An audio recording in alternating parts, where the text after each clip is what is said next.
Good morning, UUCP. It is so good to be here together with you. As Rev. Christine said, I'm Janine Gelsinger, the Executive Director of UUJAZ. And because now I get to travel around the state and support lots of congregations in their justice work, this is the 8th time that I've done this traveling sermon. And every morning when I wake up, before I get to speak in congregations, I do the same thing, which is I get nervous and I think I need to rewrite my sermon. And I did it again today, even though it was the 8th time, because there are so many things happening in the world that we feel called to speak on. In the joys and sorrows, we talked about Antonio Arce and the decision by the county attorney to not prosecute his killer.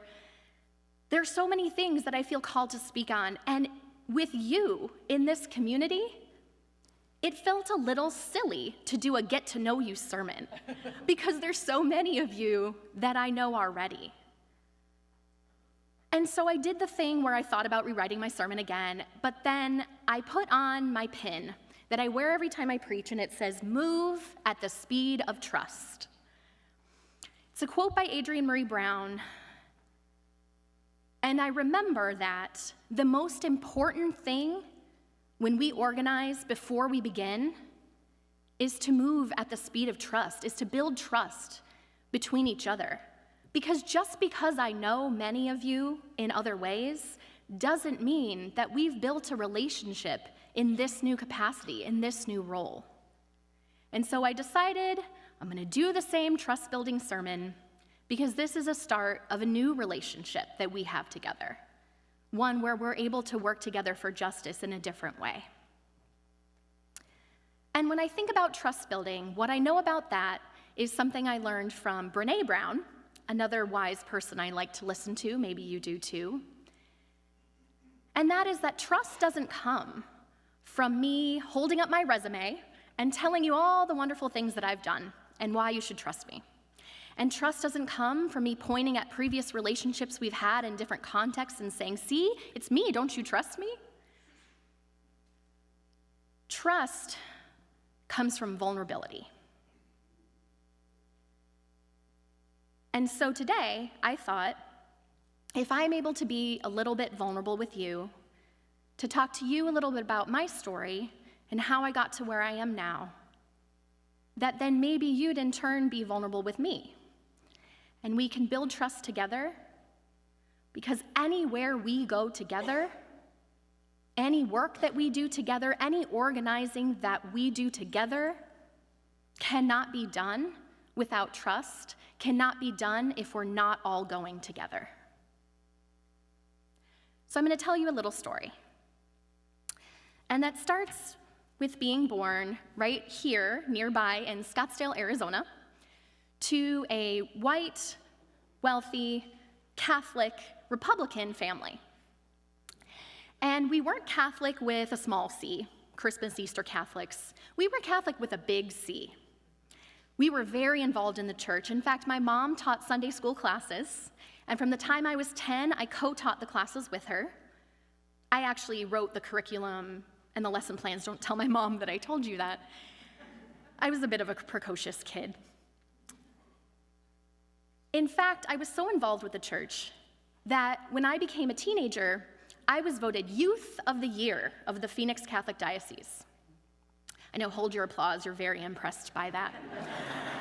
But what that meant is that I got to serve Mass with a bishop at St. Simon and Jude's Cathedral downtown. And around that same time, because I was a teenager, I started asking questions. Now, as Unitarian Universalists, we love when our kids ask questions, right? Yes, we encourage those questions. And in the Catholic Church that I was a part of, not so much. They weren't really excited about my questions about hell or sex, because teenagers ask questions about sex. And they weren't excited when I said that I didn't think my LGBTQ friends were doing anything wrong. And so during this time of questioning, two major events happened. First, my mother, who was part of the finance committee, you're familiar with that committee, I'm sure, and was keeping the books for the church, found that the priest was embezzling money. And shortly thereafter, the bishop, who I had served Mass with, who said he would write my college recommendation letters, hit someone with his car and then drove away. So there I was at 16 years old, having a crisis of faith. The leaders I had been taught to look up to were not who they said they were. The values that we said we had did not match our actions. And I didn't know what to do about that, so I went to my parents. Now, at the time, I didn't like their answer, but now as a mother, I can see that this was reasonable. They said, Janine, we're not going to make you stay, but we'd like you to talk first to the director of religious education, our good friend Kathy, who I'd known since I was a child. So I went to talk to Kathy, and I told her the doubts I was having, the questions I was having, and she said to me, Janine, you are a leader in this church. You are a leader among the youth. And if you leave, other kids will go with you, and their souls will be on your hands. Yeah, yes, that was a good groan, Phoenix. Yeah, I felt that too. And so at 16, I left the church, and I was happily unchurched for many, many, many years until something changed in my life, a big event. Can you guess what it was? Yes, yep, I had a baby. And my daughter Vivian was sick. She was in the NICU, she was on a ventilator, she couldn't breathe on her own. And during that time of being a scared new mother, panicked with no idea what to do, I turned to my partner at the time and said, do you think we should baptize her? And he said, Janine, we're atheists. And yes, that was true. Yes. Do you think maybe we should do it anyway? And I didn't know what I was looking for at the time. But what I was searching for was something to acknowledge that the birth of this tiny child was bigger than her. It was bigger than me and our family. It was something that should have been a part of community. And I didn't know what I was looking for, but I knew that I needed something because there was no way that I could raise this child alone. None of us can do anything alone. And so I started off on a part of my life where I was kind of looking for something that might fit. I knew it wasn't the religion I had grown up with, but I didn't know what it would be. Until one night, I was scrolling through Facebook after my daughter went to bed, like parents sometimes do, and a quiz popped up that someone had posted. What religion should you be? And I thought, this seems like a fun quiz to take. Usually the quizzes I'm taking are like, which Game of Thrones character are you? And so I clicked on the quiz and filled out the many, many in-depth questions about theological things I hadn't thought about in a long time. And the result came back, Unitarian Universalist. And I said, what is that? So as I was Googling, I asked my partner to take the quiz as well, and his came back with the same thing. Now, he had grown up without religion at all, and in fact was very skeptical of organized religion. And so we decided, since we had that same result, that it might be worth checking out. We went to a UU church in Denver, and then a few weeks later moved back to Phoenix and walked through these doors for the first time. For many years as a UU, it was hard for me to embrace some of the more spiritual sides to what we do. I say many years, but this wasn't that long ago, right? It was hard for me to hear God language. It was hard for me to think about ritual being part of my spirituality. I liked the protesting part, but the rest of it, I wasn't so sure of. The people were great. But I had been hearing about spiritual practices. And I had a friend, some of you may know him, his name is Anthony Johnson, and he gave me the definition that he used for spiritual practice, which is anything that connects you to something bigger than yourself. Anything. And that something bigger can be whatever it is for you. So I set out on a process of trying to find a spiritual practice that might fit for me.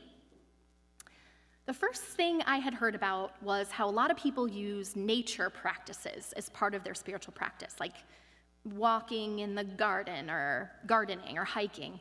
And I thought, okay, I can try that. And I can see how when on a hike, when your feet connect to the earth and you hear the sounds of nature and the smells and the stillness, that you can feel connected to something bigger than yourself. And I appreciate that. But I also don't really like to sweat. And so hiking didn't really end up as a perfect fit for me. And Anthony told me that you can try on a spiritual practice, and if it doesn't fit, you can just hang it up in the closet because maybe it'll work for someone else. And so the first time I found a spiritual practice that really fit for me was when I was at a protest. I was on a May Day march on May 1st with Puente Human Rights Movement and some of our other justice partners. And the line was long, and I was at the back because I had the kids, so I had a stroller and I had to stop every few feet for snacks. You know how that is, when you've got kids with you. And the chants were happening up at the front of the line, but we couldn't really hear them anymore. They had turned the corner, and we were kind of in this little group of people with kids at the end. And someone handed me a megaphone. I know lots of you know that was a mistake right from the beginning. And I had never been on a megaphone before. And at first I said, no, I don't need to be the one leading the chants. We leave those to, frontline folks, people most affected. I don't need to be taking center stage here. But really, in this small group at the end of the line, this was it. And so I thought, okay, I can lead a chant. Now, I don't know how many of you have held a megaphone before or led a call and response, but you know how that works. You say something and people say something back, and in that moment, I can only describe it as an experience that felt connected to the divine. Not just because I was hungry with power on the megaphone, but because I felt connected in that moment to all the people around me that I was marching with, because I could hear them respond. I felt connected to the movement, to people around the country. I felt connected to our ancestors who had marched for workers' rights, for an end to child labor, for a 5-day work week and a 40-hour work week. I felt connected to that labor movement, and then I also felt connected to the future because our kids were with us, learning how to use their voices for justice. And that was the first time I decided that justice could be part of my spiritual practice. It didn't have to look like it did for other people. But marching isn't for everyone. And eventually I developed a second spiritual practice for justice that I'd like to share with you today. And this one was inspired by my grandmother. My grandmother used to wake up in the morning, turn on the coffee first, because that's the most important ritual, we know that one. And she would read the paper, and then she would get out her rosary. I'm not going to ask you to say the rosary. I see your faces. That's not where this is going. But when she connected to what was going on in the news and then connected to her beliefs, her faith, she did something physical to mark that, and she took intentional time every day to connect to what she believed. I was at General Assembly, and I went to the youth worship. Now, I don't know if you've ever been to General Assembly, but if you ever go, you definitely have to go to the youth worship. It's amazing. Reverend Christine also endorses it. And they had built an altar. Now, normally my kind of faith trauma would have had me stray away from altars, but the altar that they had built was so beautiful. And so I started thinking about what that might look like in my own life, and I was still thinking about that ritual practice of my grandmother and her rosary, so I built a spiritual justice practice of my own. Every morning after I've dropped the kids off and they're at school and I have a minute to hear my own thoughts, I sit down and I bring out our family altar. Ours is a square tray, and anyone in our family is invited to put anything they'd like on it. I have kids in my family, so a lot of times it's that special rock, the one you found at the park that you couldn't let go because you knew it was special. There's nature items, they find flowers and leaves. I have poetry and words that inspire me. Sometimes that little slip from the fortune cookie that really spoke to you that day goes on the altar. There's photos of my kids with their great-grandmother. I do have a Divina candle on my altar. It's Our Lady of Guadalupe, except for it's Alexandria Ocasio-Cortez is my Divina candle. Anything that connects you to something bigger, right? And so in the morning, I get out my altar, I light my candle, and I pull out my phone, which I forgot to bring up here. But my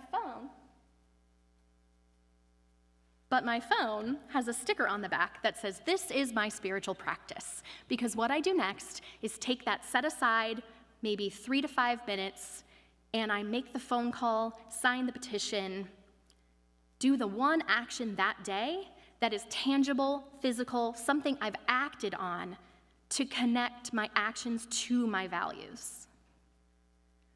Now, I know the first time you call the mayor, city council member, your legislators, it can be scary, right? Who's called their legislator's office or yeah, look at that. Oh, that civic engagement table's on fire.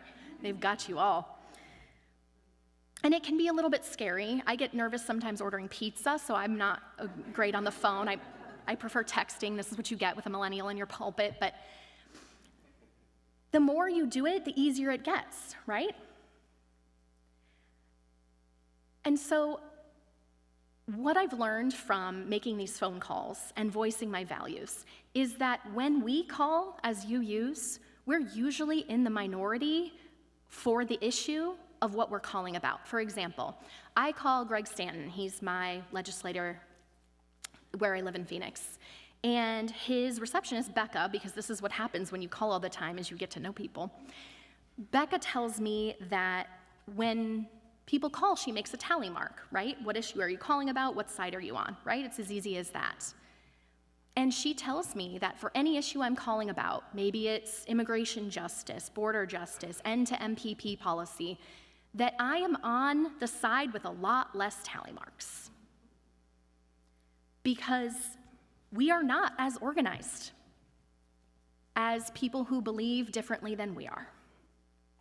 And when I call, I want to be a tally mark on the side of love. I want to be a tally mark on the side of justice. I want to be a tally mark and use my voice. Because we all know this time we live in is hard. It is overwhelming. And it is not an accident that we are being attacked on all fronts, that there are attacks against reproductive justice and immigration justice and climate justice all at once. It can be so overwhelming. And that is on purpose. That is to make you keep feeling small, that your voice doesn't matter, but I'm here to tell you that it does. Your voice matters. Your voice and your UU values are world-changing if you are only brave enough to speak them into the world. Thank you.